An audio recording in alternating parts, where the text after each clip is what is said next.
us are not aware of. So suddenly I went on listing out the various stories I knew, and then it started like, so there is no magic of mine, all the magic is our mother Rajarajeshwari, who was inspiring, and it was my hand which wrote, but it was her expression. Swamiji, how essential is it to have a guru in the path for spirituality? This question was asked to Ramana. He said, how important it is to have a mother for a small child which is born. You see, what happens is, nobody gives anything, nobody takes anything. The ultimate reality, you cannot exchange it from one person to another, there is no transference. You are full of it, everybody is full of it. We call it as Nitya Mukta Shuddha Buddha Sabhava. We are always enlightened, but we are dreaming. You are a billionaire having 48 lakhs of rupees in your pocket in cash, going to sleep, and you are dreaming that you are a beggar. Even when you are thinking that you are a beggar and you are pining and wailing, oh, you are all going and throwing so much amount in the temple, why don't you give me a rupee, I have not taken my meals for 4 days. Even then you are the billionaire, your pocket was full of money. So the entire thing was a non-existent unreality. So we are always with the full reality by itself, not even a part of it, that is there. Now you see, there is a big log of wood, a dry wood, and there is a big iron bar. You take a matchstick, apply it to this. You made 100 matchsticks, light it and apply it to the iron bar. Iron bar, you may throw it into the fire and still it will not kindle any fire inside it. The matchstick will get extinguished and nothing more, because the iron bar does not consist of that element which is called fire, while this contained all the fire. But the fire couldn't manifest itself out unless you had a small matchsticks to just kindle it. So similarly, our Kundalini Shakti, the entire power, the supreme reality, it is not the power, the reality itself is sleeping inside. And the small vibrations which makes while sleeping, that alone makes us work, makes us see, makes us understand, do all these things. If only that entire power is awakened, what will there be a limit to your capacity? So for that purpose, to make it wake up, just to kindle that, you require a guru who has actually realized it. It is actually the self kindling the self. It is the self who is tutoring the self. There is nobody outside. The entire thing is a Leela of the Lord. That's all.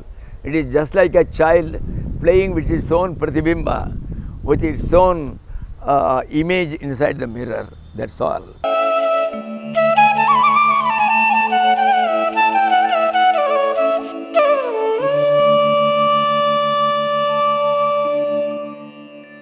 How do you identify a guru, Swamiji? Does it happen naturally, intuitively? You get the guru you deserve.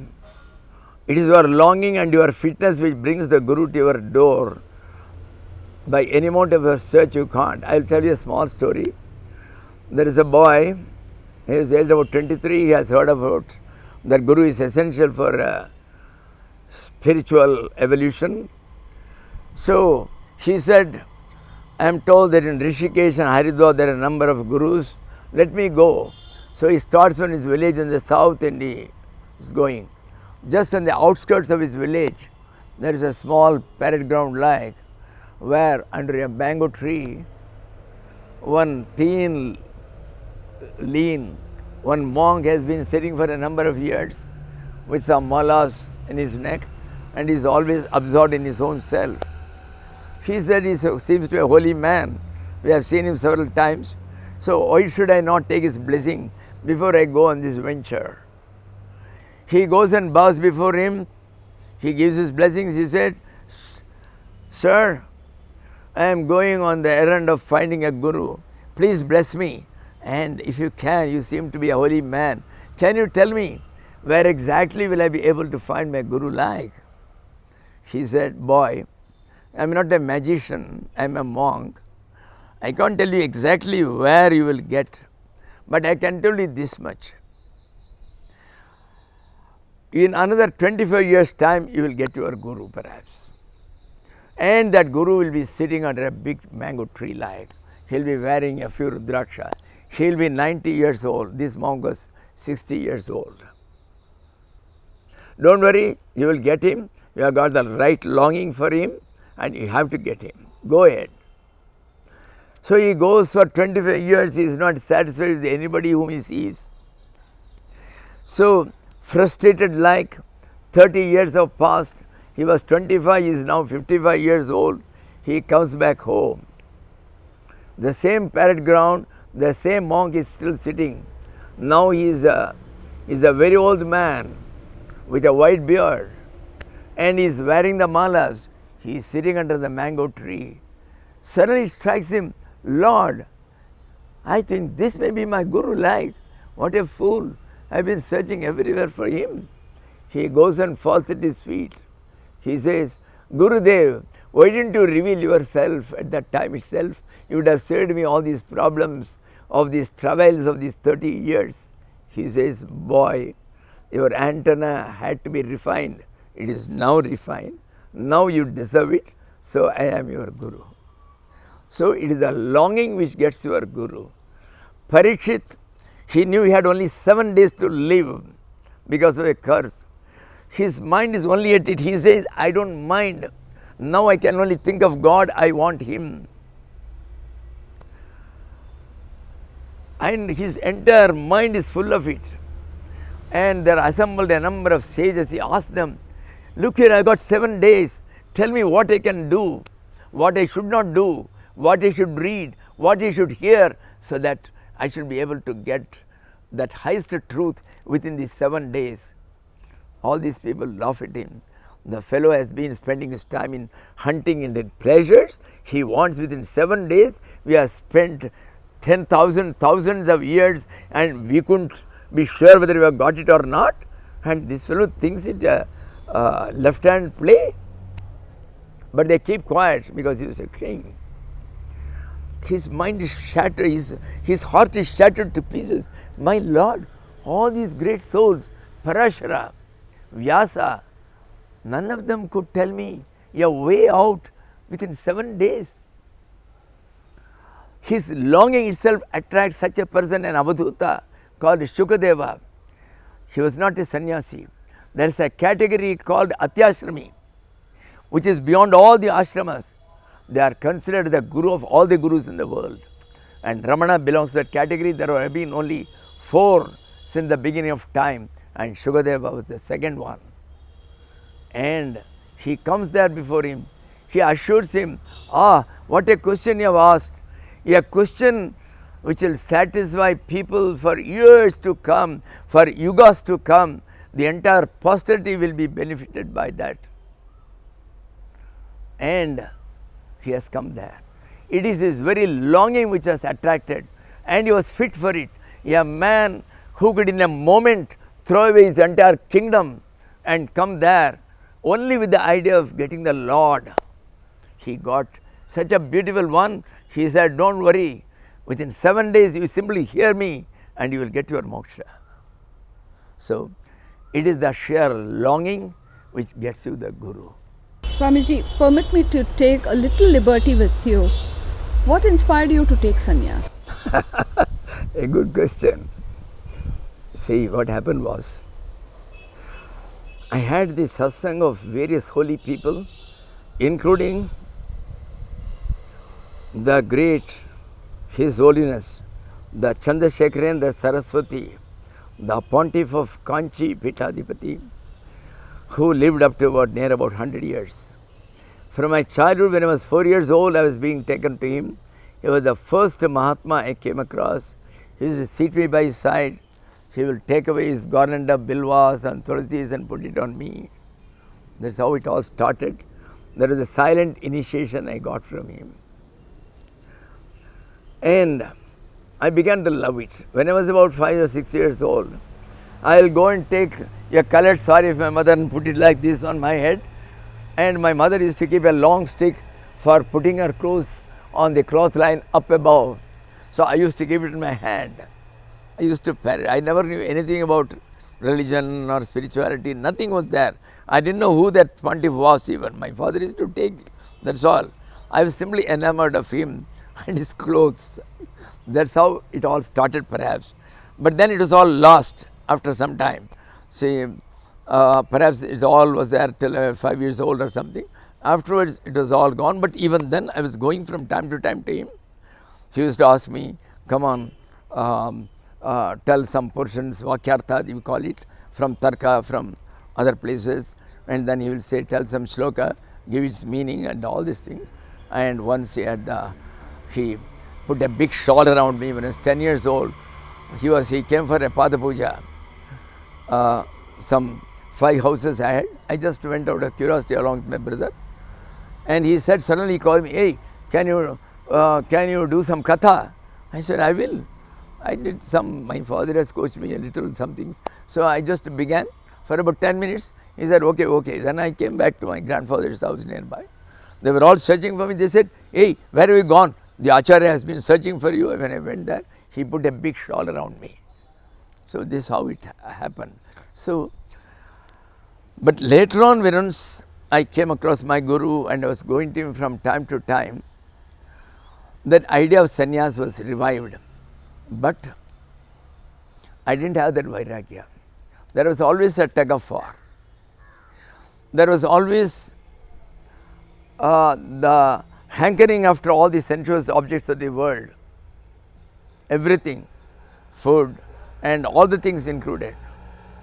And at the same time, there was some untold craving to become a monk and then try to get the lot too. It was almost like a tug of war. And when I went to my guru and I was there, I never told him that I would like to become a monk. I didn't say a thing at all. In 1959, October or so, we were coming. There was only one room which was built in 1955 for him. So he was coming down. I was alone with him. He had put his hand on my shoulders. On the very first step, he told me, hey, you cannot become a monk now. You are unfit for that. That verdict shocked me. I said, with all my knowledge of Sanskrit scriptures, if any one man in the world was fit for it, that is me. That is the ego. The balloon was pricked. It became like this. I couldn't stand it.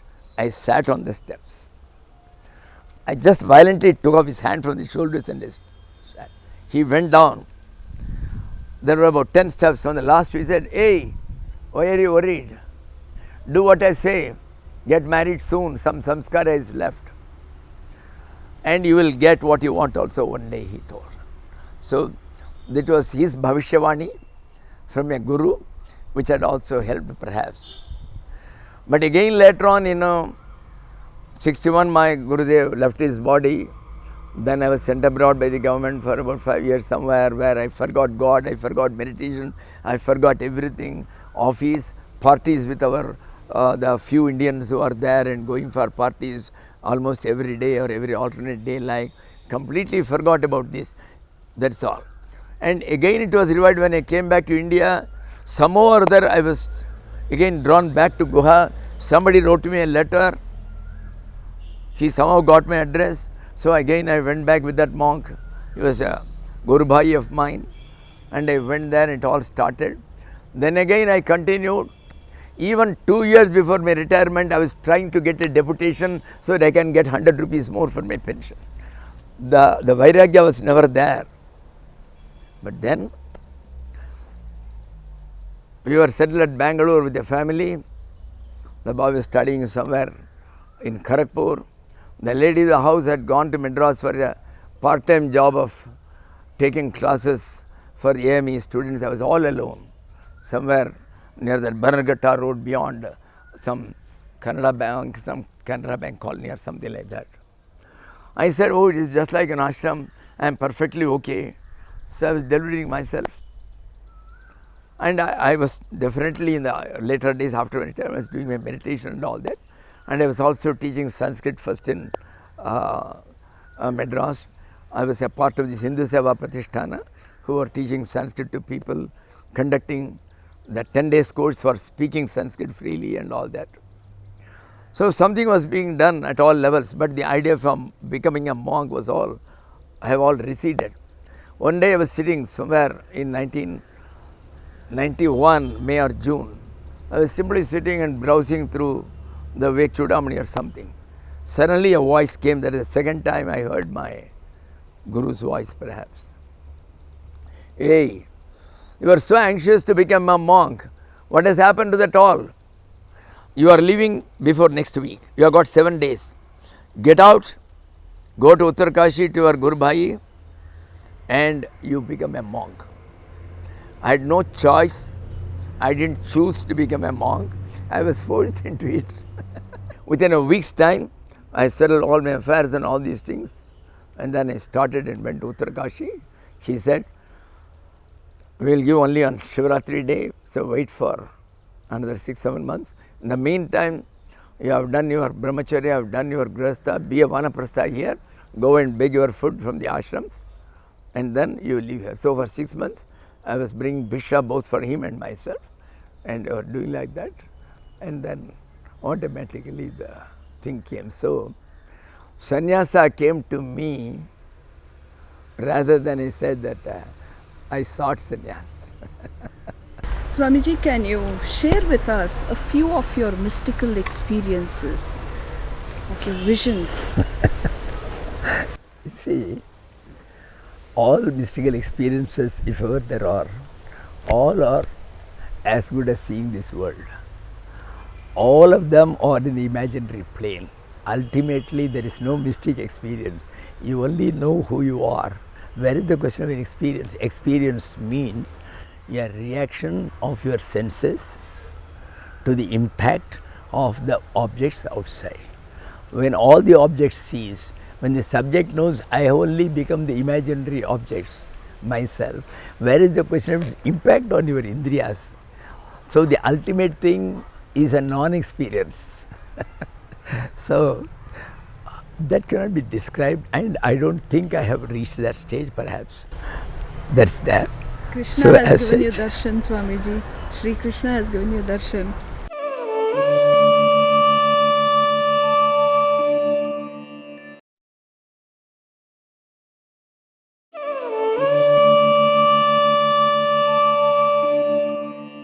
Well, I do not know. I don't want to talk about it anyway. We don't know. I leave it to him. But I have not received the government order. You have been declared as a Jeevan Mukta. I am awaiting it. So that's it. And the main mystical experience is everybody is having different moods. Today you are in very good mood. You are effusive in your welcoming people. Come on, how are you? It's a long, long time. Another day he comes, he says, good morning, you are just in your mood. No good morning even. So number one, we are in moods.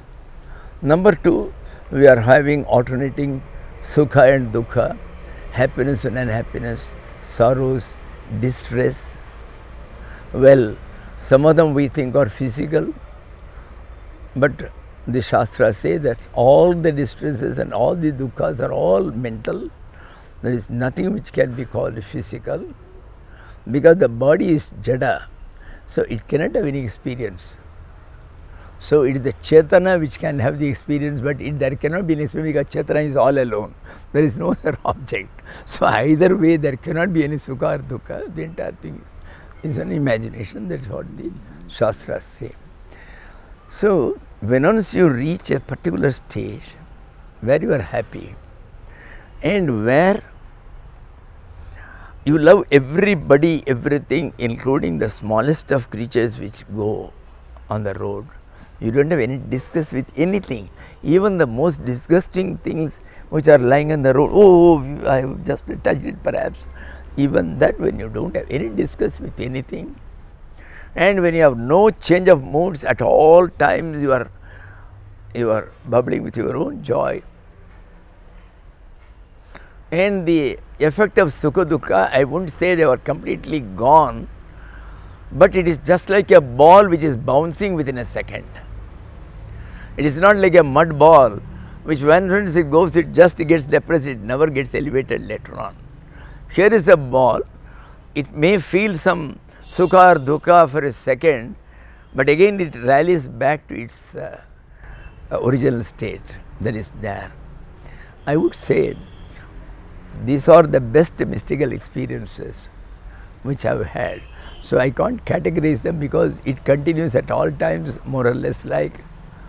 There has never been anything, the doctor himself said, 3.5 months I was lying down. I was never complaining to anybody, oh yeah, I get bored and all that. There is no question of getting bored. I was very happy. I was happy that the God has revealed His hand, how beautiful after accident service He can do for me. Just like the after sale service.